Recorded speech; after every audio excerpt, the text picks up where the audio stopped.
Captain Elena Rodriguez had seen a lot of strange things in her 15 years with Earth's special forces, but watching 7-foot-tall purple aliens trying to squeeze through standard-size conference room doors definitely made her top 10 list.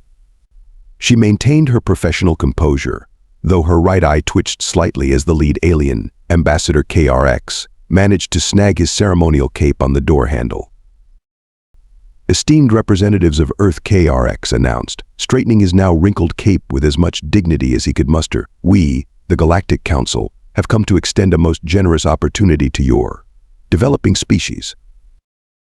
Elena caught General Thompson's subtle eye roll. After 6 months of first contact proceedings, they'd all grown wearily accustomed to the Galactic Council's particular brand of patronizing diplomacy. In our infinite wisdom, KRX continued, his translator making his voice sound like a GPS, having an existential crisis, we have decided to offer your military forces a chance to participate in our annual Combat Excellence exhibition. Elena's internal monologue kicked into high gear. Oh, here we go. Another enlightened alien race about to explain how their superior evolution has led to perfect combat techniques. I wonder if these ones also believe that gravity is optional in hand-to-hand combat. Our warriors, a second alien chimed in, this one sporting what looked suspiciously like a bedazzled battle armor, have mastered combat forms across 12 dimensions. We can demonstrate techniques that your primitive neural systems might not even be able to perceive. Elena watched as they projected a hologram of their elite warriors performing what appeared to be interpretive dance with plasma rifles. She bit her tongue to keep from suggesting they add jazz hands to really sell it. While we understand that your species is still learning the basics of interstellar combat, KRX said, pulling up another hologram showing what he clearly thought was an impressive display of synchronized aerial maneuvers, we believe this cultural exchange could be educational for your people. General Thompson cleared his throat. And what exactly would this cultural exchange entail, Ambassador? A friendly competition.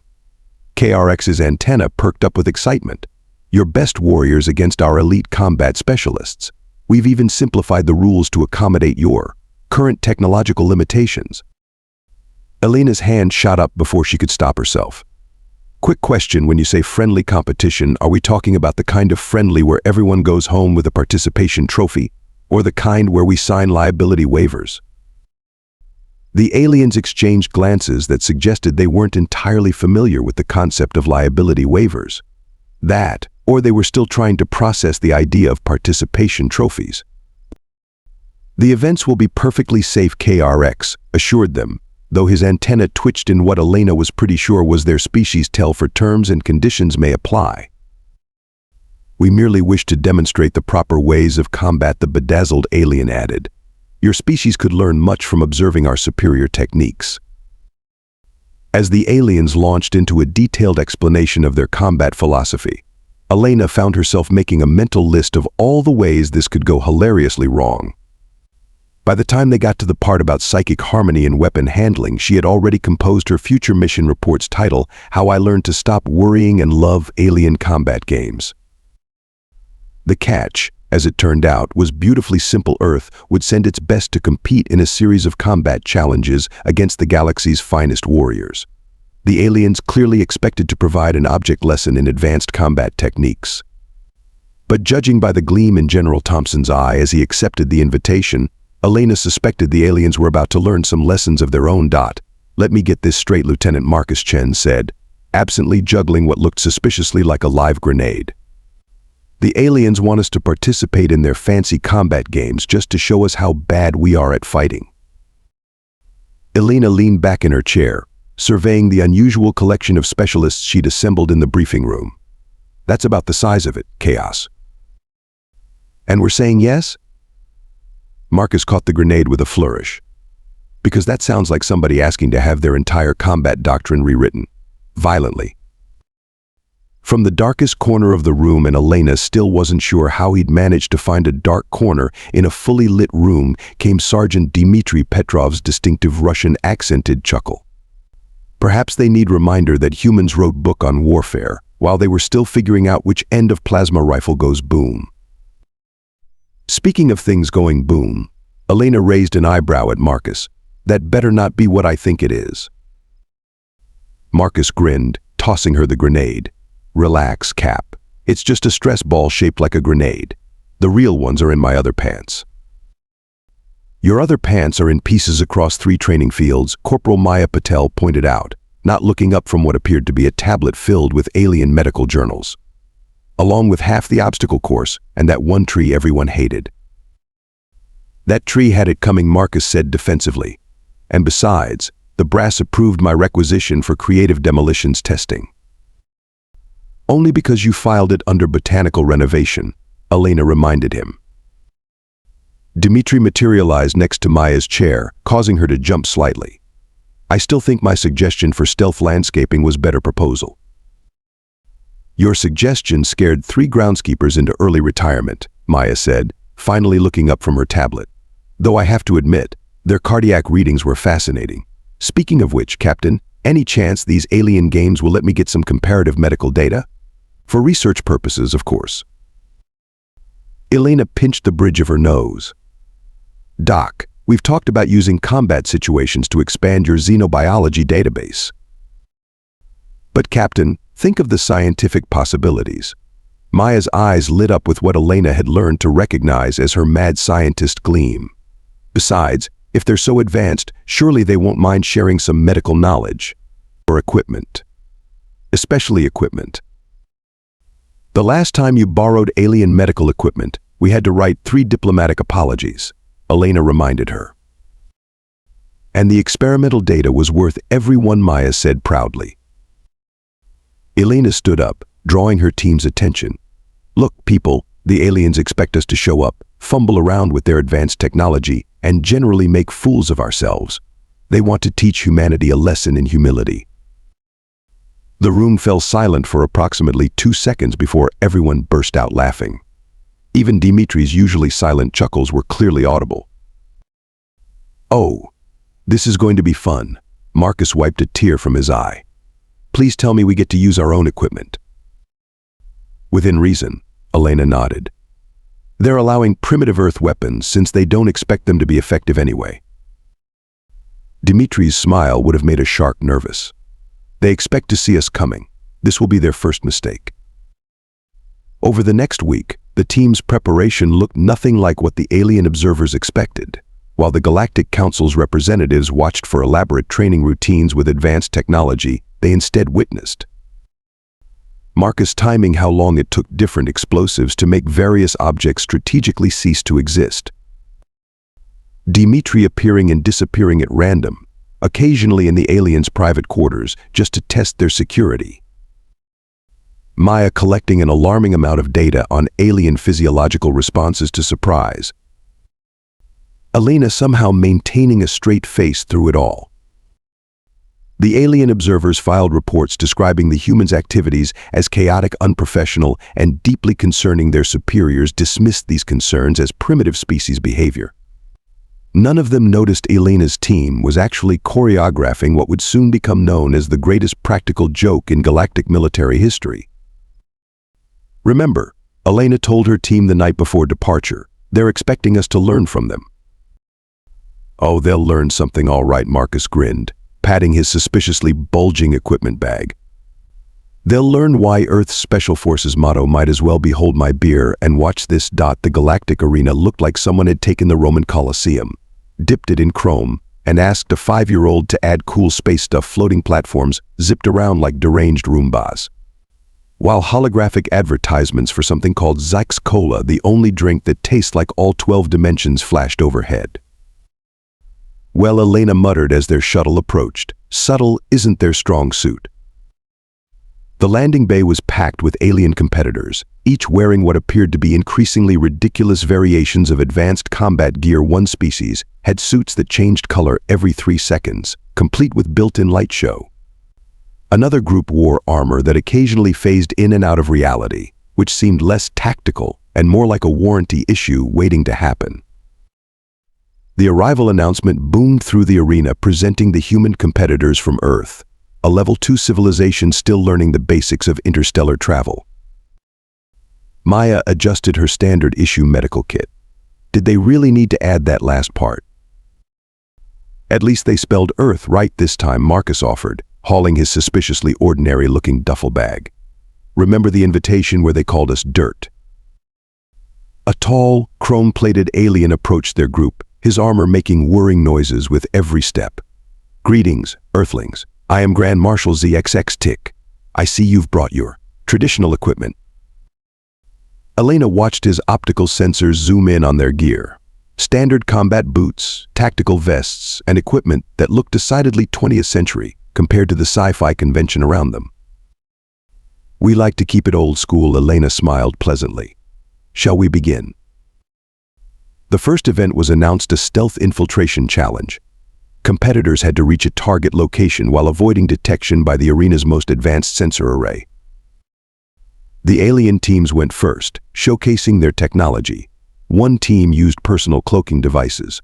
Another phase shifted between dimensions. A particularly showy group turned themselves into living holograms. Then it was Earth's turn. "Sending in our specialist," Elena reported. "Sergeant Petrov, you're up." Dmitri stepped forward, wearing nothing but standard camouflage and a grin that made several alien observers take involuntary steps backward. "Your operative appears to have no stealth technology," one of the judges noted with concern. "He doesn't need it," Elena replied. What followed was 10 minutes of pure chaos. The sensor arrays, programmed to detect everything from quantum fluctuations to dimensional rifts, somehow couldn't find a single Russian man walking through their detection field. Impossible, the chief sensor operator's tentacles were tying themselves in knots. He must be using some form of advanced technology. Nayat, Dmitri's voice came from directly behind him, causing the alien to leap 3 feet into the air. Just good old human sneaking. The sensor arrays started showing increasingly bizarre readings. According to the machines, Dmitri was simultaneously in 17 different locations, moving at speeds that would break physics and possibly didn't exist at all. "How is he doing this?" one judge demanded. Elena shrugged. "Maybe your sensors just need to believe in themselves more." The arena's AI began displaying error messages in 12 different languages. Dmitri had apparently convinced the most advanced detection system in the galaxy that it was experiencing an existential crisis. Error targets simultaneously everywhere and nowhere. Error reality check failed. Error, what is stealth anyway? Are any of us truly visible? By the time Dmitri reached the target, casually walking up while eating a protein bar he'd somehow acquired from the judge's private break room, 3 alien tech specialists were trying to convince their equipment that reality was, in fact, real. "Mission accomplished," Dmitri reported, brushing some imaginary dust off his shoulder. "Their coffee machine says hello." The judges huddled together, speaking in rapid alien dialects while occasionally glancing nervously at the humans. Finally, Grand Marshal ZXX Tick approached. "While your methods are unconventional," he said diplomatically, "we must acknowledge mission success. Though we are curious about one thing." "Just one?" Elena asked innocently. "Our sensors detected 17 separate quantum anomalies during the test. How did your operative manage this without any technology?" Elena glanced at Dmitri, who was now somehow sitting in the Grand Marshal's personal hover chair, despite being in plain view across the room a second ago. "Trade secret," she replied. "Though if it helps, we're just as confused as you are about how he does it." As they prepared for the next event, Elena overheard one alien supervisor frantically updating the arena's insurance policy to cover unexplainable human shenanigans. She couldn't wait to see their reaction to Marcus's interpretation of controlled demolitions. The demolitions challenge seemed simple enough: breach a series of reinforced barriers. Using minimum force required, the key word being minimum, which was apparently open to interpretation. Lieutenant Chen, the head judge, announced, "Please note that our scoring system rewards precision and efficiency." Marcus nodded seriously. "Of course, precision, efficiency. Got it." He was practically bouncing on his feet as he unpacked his gear, looking like a kid on Christmas morning who'd asked Santa for high explosives and actually got them. Elena watched from the observation deck, already composing apologetic emails in her head. "Your operative seems very Enthusiastic Grand Marshal ZXX Tick noted. "You have no idea," Elena muttered. The first alien team demonstrated their technique using elegant plasma cutters that carved perfect circles through the barriers. The second used some sort of quantum destabilization field that Elena was pretty sure violated several laws of physics. Then it was Marcus's turn. Beginning first breach, he announced cheerfully, "Don't blink." What happened next would later be described in the official report as a creative reinterpretation of the laws of thermodynamics. The explosion wasn't particularly large, but it somehow turned the first barrier into confetti while leaving everything else untouched. Interesting technique, one judge commented, checking his instruments. Though perhaps a bit excessive. Marcus grinned. "Oh, that wasn't excessive. This is excessive." The second breach involved what he would later swear was just a little C4 and some duct tape. Somehow, it created a perfectly heart-shaped hole through 3 barriers simultaneously. Lieutenant Elena called down, "Remember what we discussed about showing off?" "But Cap, I'm using minimum force," Marcus protested. "Minimum force required to make it awesome." The alien judges were frantically updating their scoring algorithms, trying to account for what they were seeing. One of them was muttering something about rewriting physics textbooks. Then came the hover platform incident. Nobody was quite sure how it happened. 1 minute, Judge Car RTX was safely observing from his floating platform. The next, a precisely calculated explosion had turned the platform into what Marcus called a really cool improvised rocket. The judge's screams Dopplered away as his platform shot through the arena like a champagne cork, trailing sparkles that spelled out Earth was here in midair. Maya, who had been documenting everything with barely contained glee, rushed to check on the judge when he finally landed. Fascinating cardiovascular response. "Sir, would you mind if I took some readings?" "For medical purposes, of course." "I believe I can see through time," the judge replied dazedly. Elena stepped in for damage control. "I assure you, this is all perfectly within normal parameters for Lieutenant Chen's work." Normal ZXX Tick's antennae were twitching so fast they looked like they might achieve liftoff. "Your demolitions expert just turned a secure observation platform into a fireworks display." To be fair, Marcus called up, it was a very precise fireworks display. Maya was still scanning the shocked judge. "These readings are amazing. Look at these stress hormones. Did you know your species can change color when startled? The medical implications are fascinating."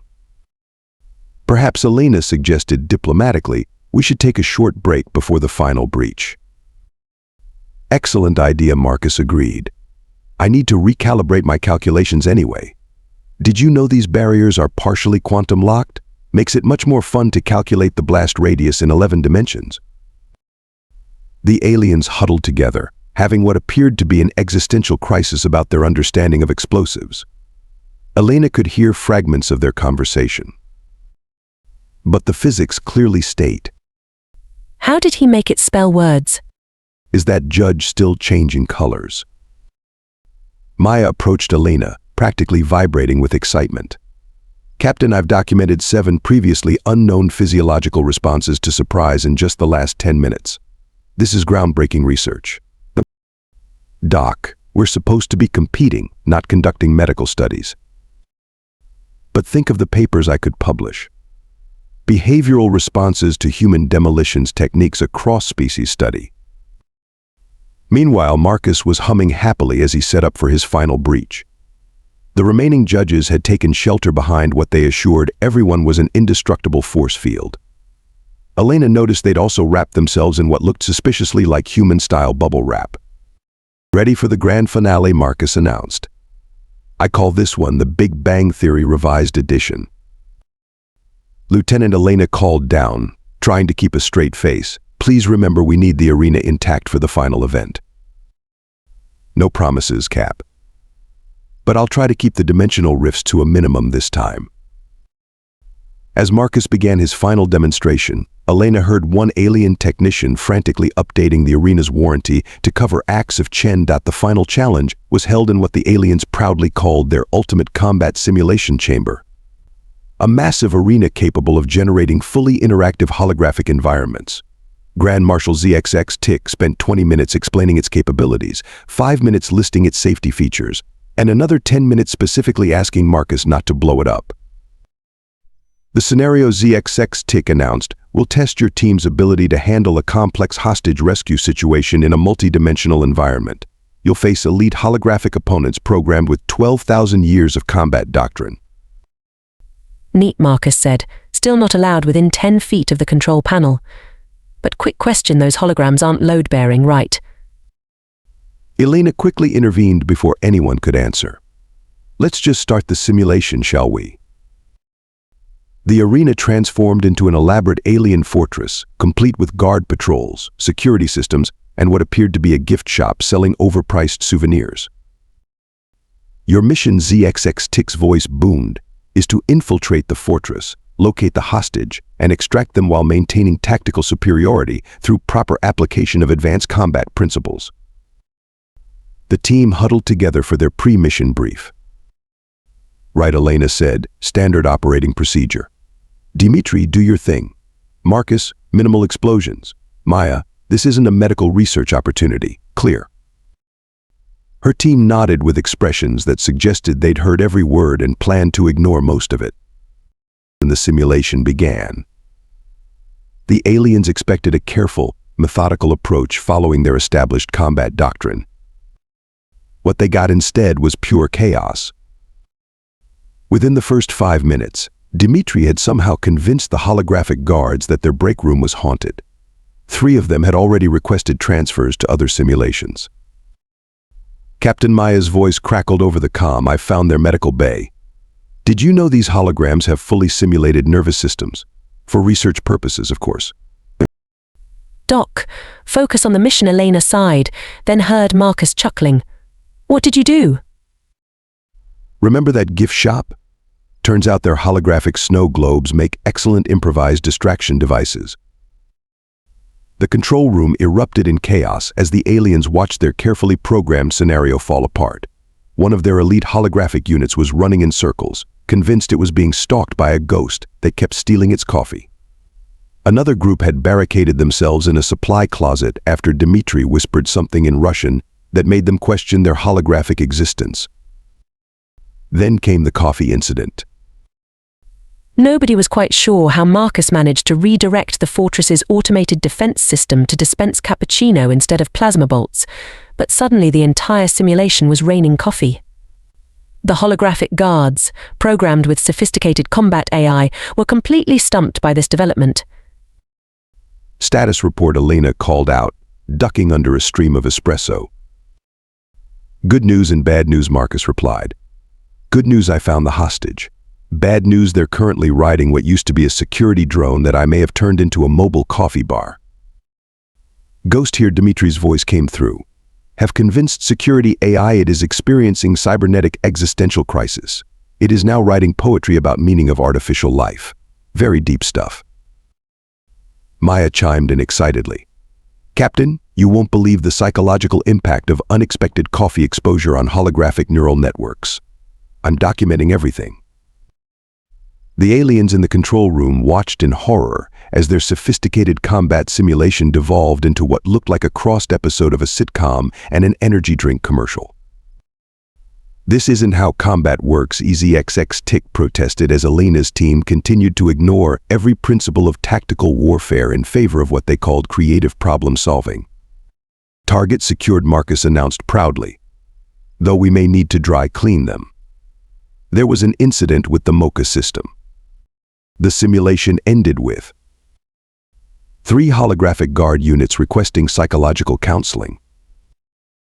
A security AI writing a philosophical treatise titled, I Think Therefore I Might Be. Every automated defense system reprogrammed to offer beverage service. Maya with enough research material for 7 dissertations. Dmitri somehow lounging in ZXX Tick's private office, despite being in the simulation. The hostage safely rescued but slightly over-caffeinated. As the holographic environment faded, Elena faced the stunned alien observers. Mission accomplished, she reported professionally, as if turning a military simulation into a coffee-themed variety show was perfectly normal. But ZZXX Tick sputtered, "You didn't follow any of the established protocols." "Oh, we followed protocols," Elena assured him. "They're just our protocols. Your protocols include weaponizing beverage dispensers." Rule 1 of Special Forces Marcus chimed in. "Anything can be a tool if you're creative enough." Rule 2, Dmitri added, "Materializing behind the aliens and making them jump.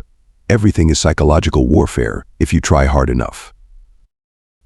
And Rule 3, Maya concluded, "Still taking readings, always document the results." Speaking of which, would anyone like to participate in a quick survey about their stress responses? The aliens would later revise their combat training manuals to include a new chapter titled Human Tactics. Warning, do not attempt. They also installed coffee makers in all their break rooms, just to be safe. 2 weeks after what was now being called the coffee combat incident, Elena found herself staring at a stack of messages that could only be described as surreal. "Would you please explain," General Thompson asked during their debriefing, "why I have 17 different alien species requesting our training manuals?" Apparently, Elena replied, keeping her face carefully neutral, "They're particularly interested in what they're calling the Earth Chaos Doctrine." The aftermath of their performance had spread across the galaxy like a particularly amusing virus. Security footage of their competition had somehow leaked onto the alien equivalent of social media. Marcus's explosive art was trending on something called Galactic. Dmitri had unintentionally started a new stealth fashion trend. Aliens were now wearing standard Earth camouflage, convinced it held some mystical properties. And this Thompson held up a tablet, is a request for Dr. Patel to present her findings at the Galactic Medical Conference. "Yes, sir. Her paper, Physiological Responses to Unexpected Human Tactics, a comprehensive study, has apparently become required reading in alien medical schools." Maya had already received 3 research grants and an honorary degree from a prestigious alien university. The fact that she'd acquired most of her data while their team was supposedly competing was politely overlooked. The general sighed. "Lieutenant Chen's demolitions techniques being studied by 12 different species, sir. Though they're having trouble replicating his results. Apparently their physics departments are still trying to figure out how he made those explosions spell words." "And Sergeant Petrov?" Elena glanced at the empty chair beside her, which suddenly contained Dmitri. "Still Dmitri, sir." The Galactic Council had sent a formal diplomatic note that could be summarized as "Please don't ever do this again," along with a bill for psychological counseling for their combat simulation AI. They'd also quietly updated their combat doctrines to include a section on unpredictable species. Elena's mission report, titled How I Learned to Stop Worrying and Love Alien Combat Games, had become an unexpected bestseller across 3 galactic arms.